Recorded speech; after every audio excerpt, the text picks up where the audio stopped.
My name's Gina. I'm 38 and I live and breathe the world of wedding dresses, running my own atelier salon here in the city. It's a good life, honestly. My husband, Alex, works as an architect, and we've got 2 kids, Sam and Olivia, both in grade school. They're a handful, but in the best way possible. But family?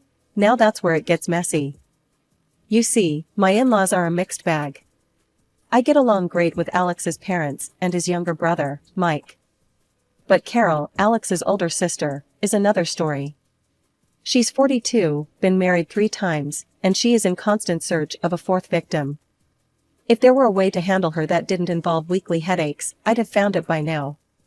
Let me paint you a picture of a typical family dinner, which will give you a taste of what I deal with.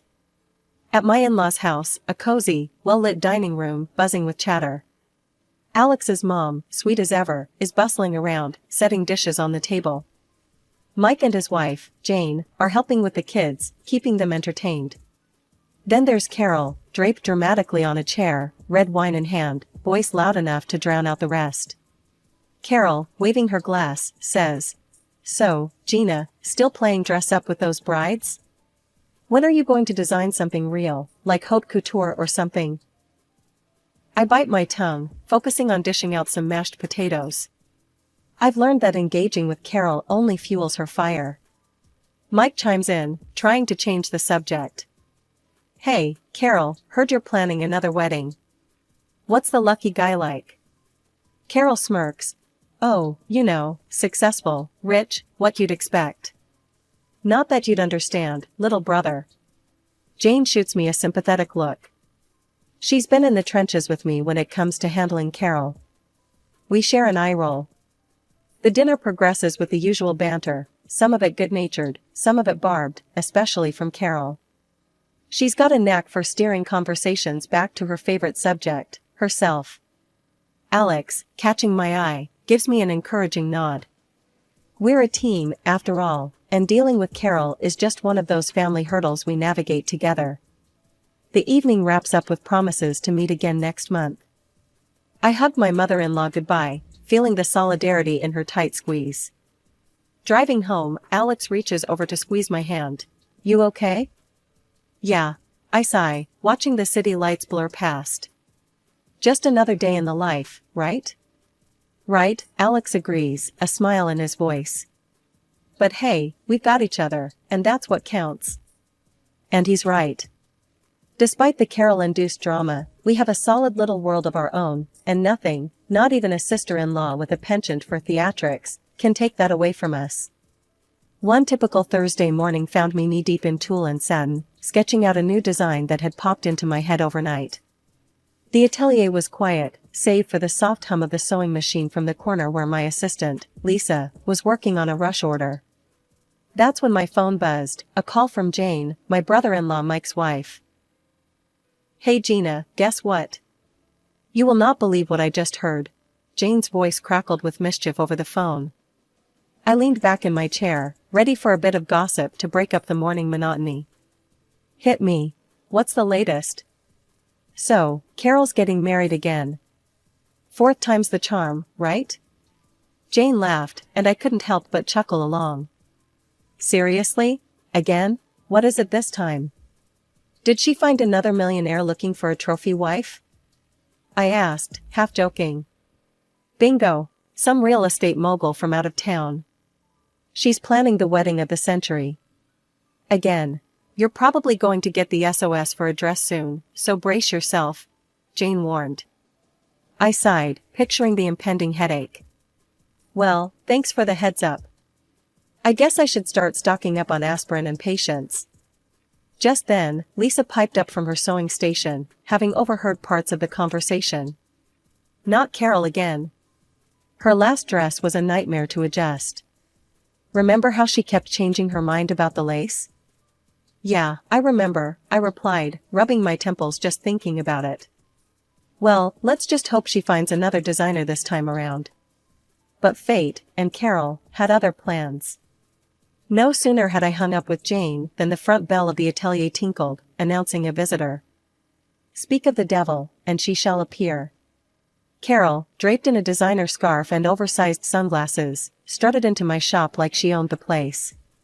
Her mother, Helen, followed behind, her expression apologetic. "Gina, darling, I need your magic hands again. We have a wedding to plan," Carol announced loudly, removing her sunglasses and looking around the atelier with barely concealed disdain. I forced a smile, masking my reluctance. "Carol, congratulations on the engagement. But are you sure you want to go through the dressmaking process with me again? It was quite a ride last time." "Oh, come on, who else in this town can handle my exquisite taste? Plus, you owe me a favor for not completely ruining the last dress," Carol quipped, her laugh sharp and short. Helen gave me a pleading look. "Gina, dear, I know Carol can be a bit much, but we would really appreciate your help. You know, family." "Yeah, family," I echoed, the word tasting sour in my mouth. "All right, Carol. Let's see what we can do. But this time, we're doing things my way. Agreed?" Carol pursed her lips, clearly not pleased with the conditions, but nodded anyway. "Fine, but I have specific ideas this time. It needs to be spectacular. More spectacular than the last three." As they left, I turned to Lisa, who was smirking. "What did I do to deserve this?" Lisa shrugged, her eyes twinkling with sympathy. "Who knows? But hey, if anyone can handle Carol's craziness, it's you." The rest of the day passed in a blur of fabric and sketches, but Carol's impending fourth wedding, and the gown that would surely be a thorn in my side, loomed large in my thoughts. The following week, true to her word, Carol stormed into my atelier with a thick folder under her arm and a fiery determination in her eyes. Her mom, Helen, tagged along, her smile tight, like she was bracing herself for the hurricane that was her daughter. "All right, Gina, I've been all over Pinterest and Instagram. I know exactly what I want this time. It's going to be bold, beautiful, and a bit scandalous," Carol declared, slamming the folder onto my work table and flipping it open to reveal a collection of the most over-the-top wedding dress designs I'd ever seen. I took a deep breath, skimming through her pics. "Carol, these designs, they're quite youthful. Are you sure this is the route you want to go down? What's that supposed to mean, Gina? You think I can't pull off these styles? Is that it?" Carol snapped, her voice sharp. No, it's not that. It's just that these are very revealing. Maybe we could adapt some elements to make it more you," I suggested, trying to keep the peace and steer her towards something more flattering. Carol waved off my concerns. "I know what I want, Gina. And I want this. A dress that'll make everyone's jaw drop. So, can you do it or what?" Resigned, I nodded, pulling out my sketch pad. "Okay, let's fine-tune the ideas a bit. How about we start with the silhouette? Something that complements your figure?" As I started sketching, Carol peered over my shoulder, her critique as subtle as a sledgehammer. No, that's too modest. I want it low-cut, and maybe some high slits. Think sexy, Gina, think well. And don't forget, I want it white, pure white." I paused, pencil midair. "White, again? Carol, you've worn white at your last 3 weddings. Maybe we could try something new? Like a soft peach or even a bold red?" Carol slammed her hand down on the table. "White, Gina. I'm not some second-rate bride.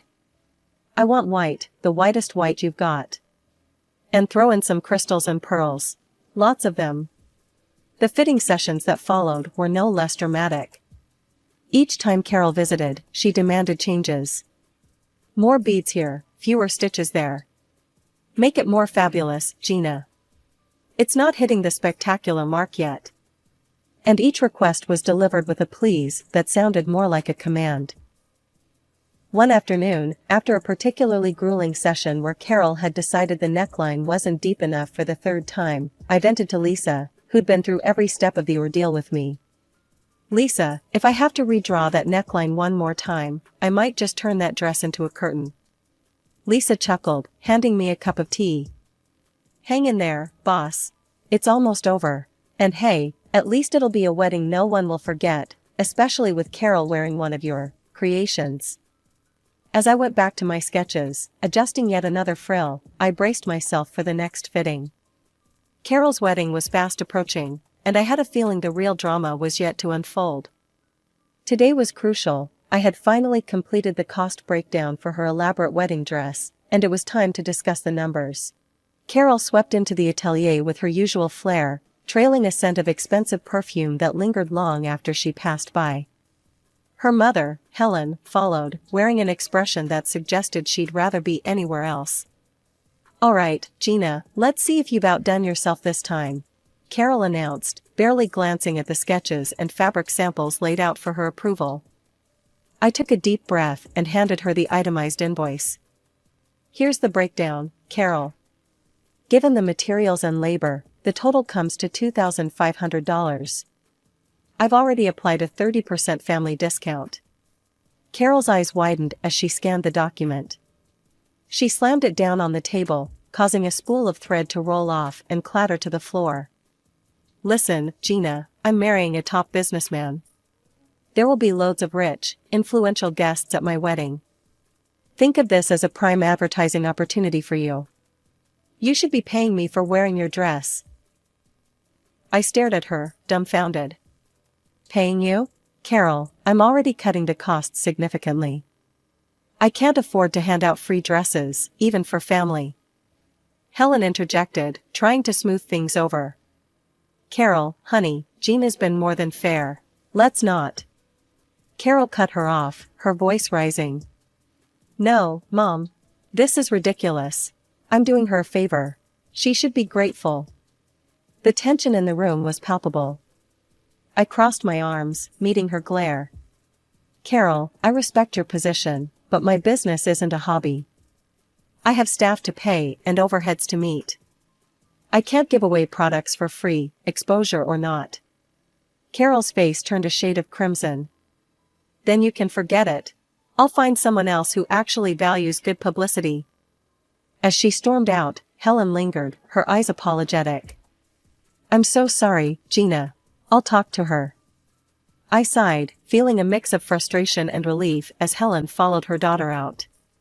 The rest of the day was a blur of minor tasks, my mind replaying the confrontation over and over. I was still reeling when I got home and recounted everything to Alex. Alex was livid. "She can't exploit your hard work like that, Gina. It's not fair to you or your employees." Later that evening, just as Alex and I were about to turn in, my phone rang. It was Helen. Her voice was soft, tinged with weariness. "Gina, I've been thinking about this afternoon. Carol's being unreasonable, but could we still make it work? Maybe as a wedding gift? It would mean a lot." The request caught me off guard. After a moment's hesitation, I found myself agreeing, despite the day's drama. "All right, Helen. I'll do it. The dress will be my gift to Carol."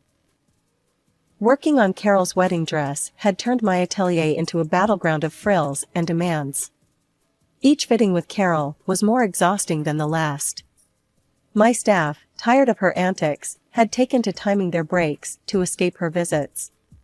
Lisa, my lead assistant, whispered to me as she grabbed her purse, "We're heading out for a bit. Text us when the coast is clear." As they left, Carol rolled her eyes. "They're so sensitive. You'd think they'd be used to a little criticism in this business." Trying to keep the peace, I continued pinning the dress, while Carol ranted about the upcoming lavish ceremony. The tension was palpable, and I was mentally counting down the minutes until she would leave. A week before the wedding, my phone buzzed. It was Paula, a close friend and also a friend to Carol. "Hey, are you excited about the wedding? I saw the guest list. It's going to be quite the event." I paused, a needle held midair. "The guest list? I haven't actually seen it. But yeah, I guess it'll be interesting. Paula, can you do me a favor and send me the list? Just curious about who's attending." "Sure thing, I'll email it to you now," she replied before hanging up. When the email pinged through, I scrolled through the names, my confusion turning to disbelief. My name was nowhere on it. I wasn't invited. The realization stung more than I expected. Later that evening, I brought it up with Alex. His brow furrowed as he listened. She didn't invite you? After all the work you put into this? Apparently not, I muttered, feeling a mix of anger and humiliation. Together, we called Carol, hoping it was a misunderstanding. But the conversation quickly spiraled. Carol, we noticed Gina isn't on the guest list. There's been a mistake, right? Alex asked, his voice tense. Carol's laughter crackled through the speaker. No mistake. Gina's just the seamstress, why would she be at the wedding? It's for important people. I felt my heart rate pick up, my grip on the phone tightening. But I'm making your dress. As a gift, Carol. More laughter. Yeah, thanks for the dress. But let's not pretend you belong at my wedding, Gina. Just stay home. Alex exploded. How can you be so ungrateful? She's your family. The call ended with Carol hanging up on us, and Alex was livid, pacing the room as he ranted about his sister's cruelty. I sat there, the weight of the entire situation sinking in. The dress I'd poured weeks into, the stress I'd endured, all for a woman who couldn't even respect me enough to acknowledge my presence at her wedding. It was a slap in the face, a betrayal that cut deeper than any harsh words she'd ever said. The final fitting was just a week away, and as Carol strutted into the atelier, you'd think nothing had happened. She was all smiles and demands, acting like she hadn't just snubbed me from the biggest day of her life. As we adjusted the fit, I kept up the charade, acting as though her snub hadn't hurt me.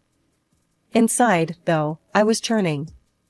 I had decided on a plan of subtle revenge, something to give me a small sense of justice, without causing a spectacle.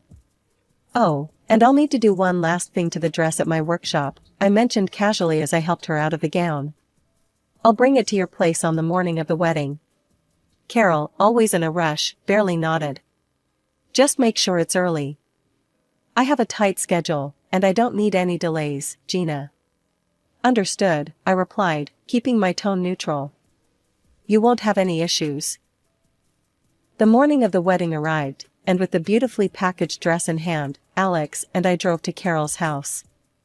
My heart was pounding, not from nervousness about the wedding but from anticipation of her discovering my little surprise.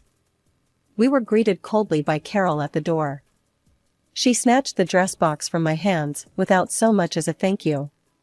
Alex, you can stay. Gina, you should leave now. We wouldn't want to upset the important guests, she said, her voice dripping with disdain. I kept my smile, not letting her see how deep her words cut. Of course, Carol. Have a wonderful day. Alex looked at her, anger flaring in his eyes, but he squeezed my hand and chose to leave with me. As we walked back to the car, I felt his support bolstering me. Meanwhile, Mike and his wife Jane, who were supposed to attend the wedding, had been standing nearby and overheard how Carol treated us. Outraged, they decided then and there to skip the ceremony. Mike came over to our car before we could drive away. I can't believe she did that to you, Gina. We're not staying either. It's one thing to be a bridezilla, but it's another to be cruel, Mike said, clearly upset. As we made light of the situation, my phone buzzed. It was a text from Paula, who had stayed at the wedding. Something's going on. Carol looks furious. Did you do something? The text read. I couldn't help but smirk. Nothing much. Just gave her a little wedding gift. Alex and I had just settled down with our morning coffee, the house finally quiet, when a sharp ring of the doorbell shattered the calm. We exchanged weary looks, something in the air told us the day wasn't over just yet. I opened the door to find Carol standing there, red-faced and seething, clutching a simple piece of cloth. Her mother, Helen, stood beside her, a mix of embarrassment and frustration on her face, and Carol's fiancé, a tall, stern-looking man, hovered in the background, his expression grim. What is this, Gina? Carol thrust the cloth at me as if it were evidence in a trial. Explain this now. I took a deep breath, my resolve firm. That's your wedding dress, Carol. With your arrogance and the way you've treated everyone, that piece of cloth is more than generous. Her face twisted with fury, Carol stepped closer, her hand raised as if to strike. You've ruined my wedding. I should. Helen caught her daughter's arm midair, holding it tightly. Carol, stop this right now. Violence isn't going to solve anything. The fiancé finally spoke, his voice cold and decisive. I can't do this, Carol. You're crazy, your tantrum made that clear. The wedding is cancelled. He turned, starting to walk away. No, please don't leave. Carol's voice cracked, a mix of anger and desperation, but he didn't stop, didn't even look back as he walked down the driveway and disappeared around the corner. Carol, left standing with just her mother, turned her wrath back to me. Look what you've done. You're happy now? You ruined everything. Before I could respond, she spun on her heel and stormed off, her mother hurrying after her, casting an apologetic look back at us. Closing the door, I leaned against it, feeling Alex's hand on my shoulder. Are you okay? He asked. Yeah, just shaken, I admitted, and we moved back to the living room, trying to process the rapid unraveling of the evening. It wasn't long before my phone rang. I answered to hear Jane on the other end, her voice urgent. Gina, you won't believe it. Carol's refusing to pay the wedding organizers now, and it's turned into a huge mess. They've called the police. My heart sank. Oh no, that sounds awful. Did they really have to call the police? Yes, she was causing a scene, screaming at them, demanding her money back since the wedding didn't go through. It escalated quickly, Jane explained. As I hung up, I sat down heavily, the guilt gnawing at me. Maybe I went too far, Alex. This all feels like it's spiraling out of control. Alex sat beside me, taking my hand. You stood up for yourself, Gina. Carol's behavior has been out of line from the start. This is on her, not you. Despite his words, I couldn't help but feel a pang of sympathy for Carol. She was family, after all, difficult as she was. After the tumult of Carol's would-be wedding day, life slowly returned to a semblance of normalcy, but the dynamics within our family had undeniably shifted. Alex and I had stopped all communication with Carol. The fallout was more than just a cancelled wedding, it had opened our eyes to deeper, more systemic issues within our family that had been ignored for too long. One quiet Sunday morning, Helen came over for coffee. The atmosphere was tense as she walked in, but her first words broke the ice. I wanted to say, I'm not upset with you, Gina. If anything, I'm to blame for how Carol turned out. I've always given in to her, ever since she was little. It's hard to admit, but I've spoiled her. I poured her a cup of coffee, and we sat at the kitchen table, a light breeze fluttering the curtains. Helen, you can't blame yourself for Carol's choices. She's an adult, and at some point, she has to take responsibility for her actions. Helen sipped her coffee, her eyes sad. You're right, Gina. It's just hard, you know? She's my daughter, and I hate seeing her make these mistakes. I reached over and squeezed her hand. I know, and it's clear how much you love her. But enabling her hasn't helped. Maybe now she'll realize she needs to change. The conversation shifted as Helen updated us on the latest rumors swirling around Carol. Apparently, she had racked up considerable debts, banking on a lavish wedding to a wealthy groom to solidify her financial and social standing. Now, with the groom out of the picture and the wedding cancelled, she was reportedly hiding from creditors. It's a mess, Helen confessed, shaking her head. She's staying low, trying to figure things out. I just don't know what she's planning to do about all the money she owes. Alex, who had been listening quietly, finally spoke up. Mom, it's a tough situation, but maybe facing these consequences will be good for her in the long run. She might learn to stand on her own, stop relying on others to bail her out. Our discussion was deep, filled with a mix of regret and hope. It was clear Helen felt torn between her love for her daughter and her frustration at Carol's actions. Before Helen left, she hugged me tightly. Thank you, Gina, for being honest and for handling everything with so much grace. I'm sorry it came to this. I hugged her back, reassuring her. It's okay, Helen. We're family, and we'll get through this. Maybe not today or tomorrow, but we'll find a way to mend things. After Helen left, Alex and I spent the rest of the day in a reflective silence. The events with Carol had left a mark, reminding us of the complexities of family relationships and the sometimes painful growth that comes from facing hard truths.